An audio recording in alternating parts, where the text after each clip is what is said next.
एक शांत झील के किनारे कभी एक बहुत भव्य और सुंदर शहर बसा हुआ था।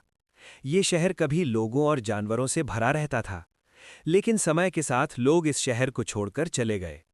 लोग तो चले गए, पर कुछ छोटे जीव वहीं रह गए। वे थे चूहे। धीरे धीरे ये शहर चूहों का शहर बन गया।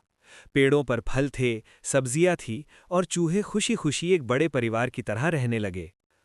उधर पास ही के जंगल में हाथियों का एक बड़ा झुंड रहता था।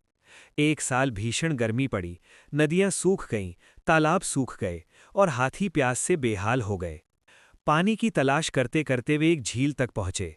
झील देखकर हाथियों की आंखों में आशा चमक उठी। वे खुशी खुशी पानी की ओर दौड़ पड़े। लेकिन उनकी भारी चाल में कई छोटे छोटे चूहे कुचल गए।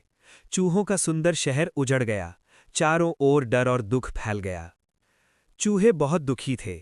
तभी एक बूढ़े समझदार चूहे ने कहा कि हमें डरने के बजाय हाथियों की रानी से बात करनी चाहिए।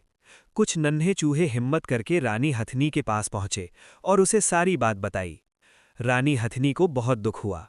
उसने कोमल स्वर में कहा, मुझे माफ कर दो, आगे से मेरा झुंड कभी इस रास्ते से नहीं आएगा।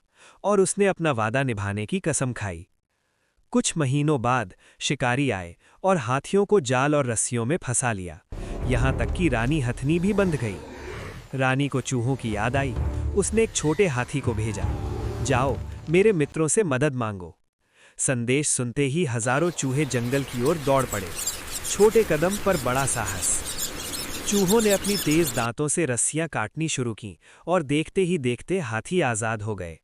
रानी हथनी ने चूहों को प्रणाम किया। उसकी आंखों में कृतज्ञता के आंसू थे। उस दिन से हाथी और चूहे जीवन भर के मित्र बन गए। छोटे और बड़े सभी ने मिलकर दोस्ती की ताकत को समझ लिया। इस कहानी से हमें ये सीख मिलती है कि कोई भी इतना छोटा नहीं होता कि मदद न कर सके, और सच्ची दोस्ती हर मुश्किल को हरा सकती है।